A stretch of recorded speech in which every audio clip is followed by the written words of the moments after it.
തുടങ്ങരുത് എന്നുള്ള കൃത്യമായിട്ടുള്ള ഒരു നിബന്ധനയുണ്ട്. ഒരു 50 മീറ്റർ എങ്കിലും ചുറ്റളവ് വേണം ഇത്തരത്തിലുള്ള ഒരു ചെയ്യുന്നതിന്റെ ആൾ താമസം ഒരു 50 മീറ്ററെങ്കിലും അകലം, 50 മീറ്റർ ഉള്ളിലൊന്നും ആളുകൾ പാടില്ല. അങ്ങനെയുള്ള സ്ഥലങ്ങളിൽ മാത്രമാണ് ഇത്തരത്തിലുള്ള ഫാക്ടറികളിൽ തുടങ്ങാൻ പാടുള്ളൂ എന്നാണ് ഇതോട് ബന്ധപ്പെട്ടുള്ള ഒരു പ്രധാനപ്പെട്ട കാര്യം.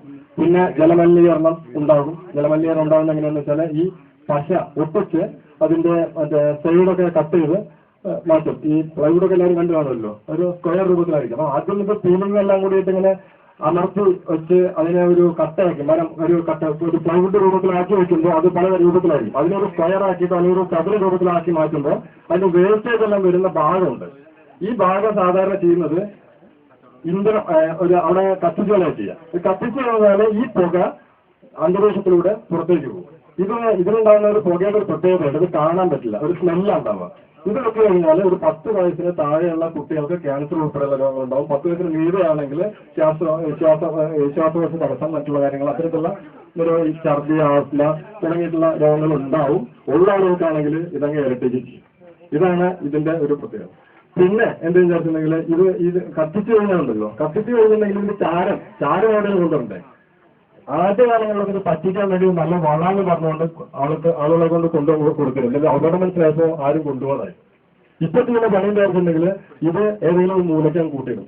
അവിടേക്ക് എങ്ങാനും മഴ പെയ്തിട്ടോ മറ്റോ വെള്ളം വന്നു കഴിഞ്ഞിട്ടുണ്ടെങ്കിൽ ആ വെള്ളം താഴ്ന്ന് നമ്മുടെ തൊട്ടടുത്തുള്ള ജലാശയങ്ങളിലൊക്കെ ഈ രാസവസ്തു ചെന്നുപെട്ട് കൃത്യമായിട്ട് ആ ജലമെല്ലാം മലിനീകരിക്കപ്പെടും. ഇത്രയും പ്രശ്നമാണ് ഇതുമായിട്ട് ബന്ധപ്പെട്ട് ഈ ഫോർമാൽഡിഹൈഡ് പറഞ്ഞിട്ടുള്ള ഒരു രാസവസ്തു കൊണ്ടുണ്ടായിട്ടുള്ളത്.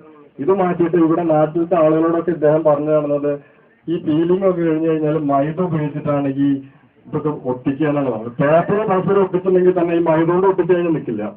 ഈ സർവകക്ഷിയോഗത്തിൽ ഇദ്ദേഹം പറഞ്ഞിട്ടുള്ള ഒരു കാര്യമായിരുന്നു മൈദയുടെ കാര്യം.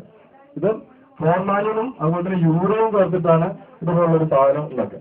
നമ്മള് ഇതുമായി ബന്ധപ്പെട്ടിട്ട് ഒരു വിവരാവകാശ നിയമപ്രകാരം ഒരു രേഖ വാങ്ങിയത്. ഇവിടെ പഞ്ചായത്ത് ഭരണസമിതിയെ ഇദ്ദേഹം പറഞ്ഞ് പറ്റിച്ചു എന്നുള്ളതിനുള്ള ഒരു തെളിവാണ് ഇത്. അദ്ദേഹത്തിനുള്ള പൈസ ചെലവായി അദ്ദേഹം ഇവിടെ മിഷനറി സ്ഥാപിച്ചു എന്ന് പറഞ്ഞു കഴിഞ്ഞാൽ അതിന് പഞ്ചായത്ത് ഭരണസമിതിക്കോ ഈ നാട്ടിലെ ജനങ്ങൾക്കൊന്നും യാതൊരു ഉത്തരവാദിത്വമില്ല.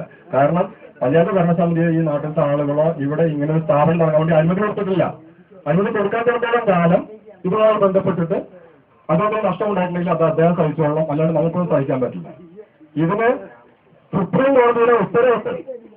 WPC 202/95 29/10/2002 ഇറക്കിയിട്ടുള്ള ഉത്തരവുണ്ട്. അത് പഞ്ചായത്ത് പറഞ്ഞ സുപ്രീം കോടതി ജഡ്ജി ഇറക്കിയിട്ടുള്ള ഒരു ഉത്തരവുണ്ട്. ഒരു സംസ്ഥാനത്തിനും ഒരു യൂണിയൻ ടെറിട്ടറിക്കും ഈ സോപ്പിന് പ്ലൈവുഡ്, വെനീർ പോലുള്ള കാര്യങ്ങൾ ഉത്പാദിപ്പിക്കുന്നതിന് അൺലൈസൻസിലായിട്ട് നിർമ്മിക്കാനായിട്ട് യാതൊരു തരത്തിലുള്ള അവകാശവുമില്ല. ഇത്തരത്തിലുള്ള ഫാക്ടറികൾ തുടങ്ങണമെങ്കിൽ സുപ്രീം കോടതി നിർദ്ദേശിച്ചിട്ടുള്ള ഒരു സെൻട്രൽ എംപവേർഡ് കമ്മിറ്റി ഉണ്ട്. Central empowered committee. ഇവിടെ പഞ്ചായത്തിന് സെക്രട്ടറി ഉണ്ടെങ്കിൽ ആ സെക്രട്ടറിക്ക് അതിന്റെ കോപ്പി ഉണ്ട്. അല്ലെങ്കിൽ പഞ്ചായത്ത് പ്രസിഡന്റ് നോക്കണം. ഇതിന് ഉദ്യോഗസ്ഥന്മാർ ശ്രദ്ധിക്കേണ്ട കാര്യം വരുന്നത് ഇതുമായി ബന്ധപ്പെട്ട് WPC 202/95 ഡേറ്റഡ് 29/10/2002 ഇറക്കിയിട്ടുള്ള ഉത്തരവിൽ പറയുന്നത് സുപ്രീം കോടതി നിയോഗിച്ചിട്ടുള്ള സെൻട്രൽ എംപവേർഡ് കമ്മിറ്റിയുടെ ഒരു സമ്മതം ഇല്ലാതെ ഇത്തരത്തിലുള്ള യാതൊരു തരത്തിലുള്ള ഫാക്ടറികളും തുടങ്ങാൻ പാടില്ല എന്നാണ്. അപ്പോ ഇത്തരത്തിലുള്ള യാതൊരു തരത്തിലുള്ള അനുമതി ഇദ്ദേഹത്തിന് കിട്ടിയിട്ടില്ല. അതുകൊണ്ട് തന്നെ അദ്ദേഹത്തിന് ഇവിടെ ഈ യന്ത്രങ്ങളെ കൊണ്ടുവന്നു വെച്ചു എന്നുള്ളതിന്റെ പേരിൽ എന്തെങ്കിലും നഷ്ടം പറ്റിയിട്ടുണ്ടെങ്കിൽ അത് അദ്ദേഹത്തിന്റെ കഴിവാണ്. പിന്നെ അദ്ദേഹം ഇതൊക്കെ ഏതെങ്കിലും തരത്തിൽ വാങ്ങാൻ വിചാരിച്ചിട്ടുണ്ടാവുന്നതാണ് ഞാൻ വിശ്വസിക്കുന്നത്. അതിനൊരു പ്രത്യേക കാരണമുണ്ട്. ഇതിന്റെ ഒരു പ്ലാൻ ഞങ്ങൾ വിവരാവകാശം വെച്ചിട്ട് വിവരാവകാശ നിയമപ്രകാരം എല്ലാ നിയമങ്ങളും നമ്മൾ ഈ ഒരു സമരത്തിന് വേണ്ടി ഉപയോഗിച്ചു എന്നുള്ളതാണ് ഇതിന്റെ ഏറ്റവും പ്രധാനപ്പെട്ടുള്ള ഒരു കാര്യം. വിവരാവകാശമായാലും ഇന്ത്യയിലെ ജനങ്ങളുടെ ഏറ്റവും കണ്ണുറപ്പിച്ചിട്ടുള്ള ഏറ്റവും മനോഹരമായിട്ടുള്ള ഈ നാട്ടിലെ ഏറ്റവും ശക്തമായിട്ടുള്ള ഒരു നിയമമാണ് ഈ വിവരാവകാശ നിയമം. ഈ നാട്ടിൽ എന്തെല്ലാം നടക്കുന്നു എന്നുള്ളതിനെ കുറിച്ച് കൃത്യമായിട്ട് മനുഷ്യൻ അറിയാൻ വേണ്ടിയിട്ടുള്ള ഒരു സാധനം. അതുകൊണ്ട് ഈ പഞ്ചായത്തിന് സമർപ്പിച്ചിട്ടുള്ള ഈ ഒരു പ്ലൈവുഡ് ഫാക്ടറിയുടെ പ്ലാനാണ് ഈ കാണിച്ചിരിക്കുന്നത്. ഈ പ്ലാനില് കൃത്യമായിട്ട് തൊട്ടടുത്തുള്ള വീടുകൾ കാണിച്ചിട്ടുണ്ട്. ഒരു 15 മീറ്റർ അകലെ ഒരു ഉണ്ണികൃഷ്ണന്റെ വീടുണ്ട്. ഒരു 35 മീറ്റർ അകലെ ഒരു ഹംസക്കാര വീടുണ്ട്. ഈ 50 മീറ്റർ ചുറ്റളവിന്റെ ഉള്ളില് ജനതാമസം പാടില്ല എന്ന് പറയുന്ന സ്ഥലത്താണ് ഈ 15 മീറ്റർ മാപ്പിൽ കാണിച്ചിരിക്കുന്നത് നോക്കണം. മറിച്ച് എവിടെയും തന്നെ ഈ അനുമതി പത്രം കൊടുത്താൽ ഇതിന് സമ്മതം കൊടുക്കണം എന്ന് എവിടെയും പറഞ്ഞിട്ടില്ല. ഞാൻ കൂടെ അന്വേഷിച്ചതുമായിട്ട് ബന്ധപ്പെട്ട് ഇതിലപ്പുറം രണ്ടുപേർ അനുമതി കൊടുത്തുന്നു പോട്ടെ. പഞ്ചായത്ത് പ്രസിഡന്റ് കൂടി അതുപോലെ തന്നെ വാർഡ് മെമ്പർ കൂടി അറിയാൻ വേണ്ടി പറയുന്ന ഒരു കാര്യം, തൊട്ടിപ്പുറത്ത് 2-3 വീട് കൂടി ഉണ്ടല്ലോ, ഇവരുടെ സമ്മതപത്രത്തിലില്ലല്ലോ. ആക്ഷൻ കമ്മിറ്റിയിലെ ഈ കമ്പനിയുടെ ആള് പറഞ്ഞതെന്ന് വെച്ചാൽ അവിടെ ചെന്നപ്പോൾ ആണുങ്ങളാരും ഉണ്ടായിരുന്നില്ല, അതുകൊണ്ട് എന്താ ആണുങ്ങളാരും ഇല്ലാത്തതുകൊണ്ട് അനുമതി പത്രം പിന്നെ വാങ്ങിത്തരാന്ന് പറഞ്ഞിട്ട് ഇതിനുള്ള അനുമതികൾ വാങ്ങിയിരുന്നത്. ഞാൻ ചോദിക്കട്ടെ, ഈ നാട്ടിലെ സാധാരണക്കാരായിട്ടുള്ള ഇവിടെ നിൽക്കുന്ന ഇത്തരം ഈ ആളുകളിൽ ആരെങ്കിലുമൊക്കെ ഇതുപോലെ വല്ല ഫാക്ടറികളും തുടങ്ങാനായിട്ട് വരുമ്പോ 2-3 ആളുകളുടെ അനുമതി പത്രം ആവശ്യമാണെങ്കിൽ ഒരാളിനെ കിട്ടിയത് 2 ആൾക്കാരെ ഞങ്ങൾ പിന്നെ തരാന്ന് പറഞ്ഞെങ്കിൽ ഏതെങ്കിലും ആളുകൾ കൊടുക്കുമോ? ഇത് പഞ്ചായത്ത് ഭരണസമിതി വേറെ ആരെയും ഞങ്ങൾ വിമർശിക്കുന്നില്ല.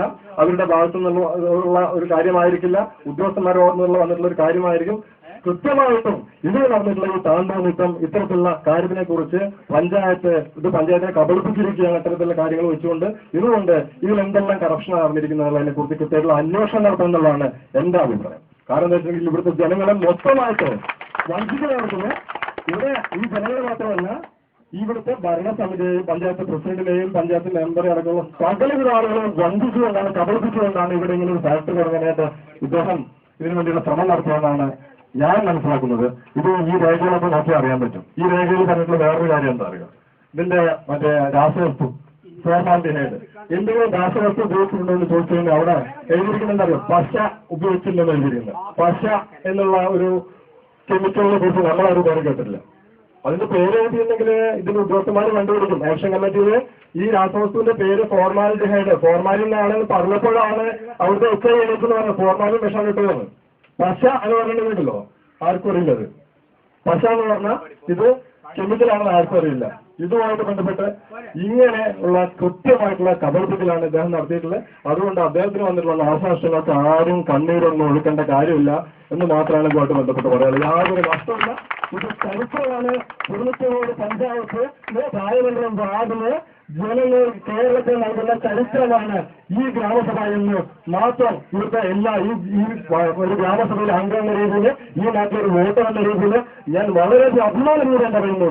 ഇതിനുവേണ്ടി എവിടെ എല്ലാ തരത്തിലുള്ള പ്രവർത്തനങ്ങൾക്കും വേണ്ടി നേതൃത്വം ചെയ്തിരിച്ച മൊത്തം ജനങ്ങൾ, അത് രാഷ്ട്രീയത്തിന് ഉപരിയായിട്ടാണ് കേട്ടോ, രാഷ്ട്രീയത്തിന് ഉപരിയായിട്ട് ഉള്ള ഇത്തരത്തിലൊരു മുന്നേറ്റം, ഒരു ജനമുന്നേറ്റം നടത്താൻ തങ്ങൾക്കുള്ള കെൽപ്പ് ഇത് കേരളത്തിലെ ജനങ്ങൾക്ക് മൊത്തം മാതൃകയാണ് എന്ന് മാത്രം പറഞ്ഞുകൊണ്ട് ഈ ഗ്രാമസഭയുടെ അധികാരമാണ് പരിസ്ഥിതി സംരക്ഷണം, പരിസ്ഥിതി മലിനീകരണം തടയുക എന്നുള്ളത് ഈ ഗ്രാമസഭയുടെ ഒരു അധികാരമാണ് എന്നുള്ളതാണ്.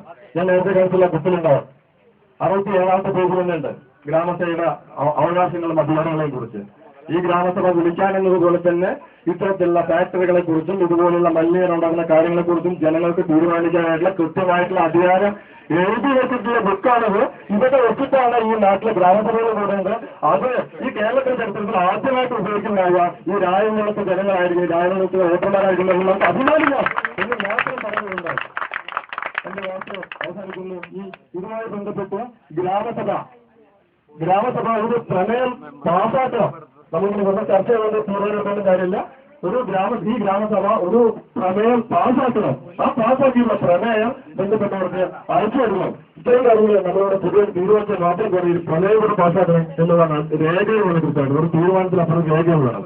ഈ നാട്ടിലെ ആളുകള് ജനങ്ങള് വിവരങ്ങൾ അറിഞ്ഞുകൊണ്ട് തന്നെയാണ് ഇതിനെ എതിർക്കുന്നത്. ചുമ്മാ ഒരു ഫാക്ടറി വരുമ്പോൾ എതിർക്കുകയല്ല, ഇതിന്റെ കാര്യങ്ങളെക്കുറിച്ച് പഠിച്ചാണ് എതിർക്കുന്നത് എന്ന് മനസ്സിലാക്കാൻ വേണ്ടി കൃത്യമായിട്ട് ഇത് ഉൾക്കൊള്ളുന്ന ഒരു പ്രമേയം നമ്മൾ തയ്യാറാക്കിയിട്ടുണ്ട്. ജനങ്ങളെല്ലാവരും തയ്യാറാക്കിയിട്ടുണ്ട്. ആ പ്രമേയം ഇവിടെ അവതരിപ്പിക്കുന്നത്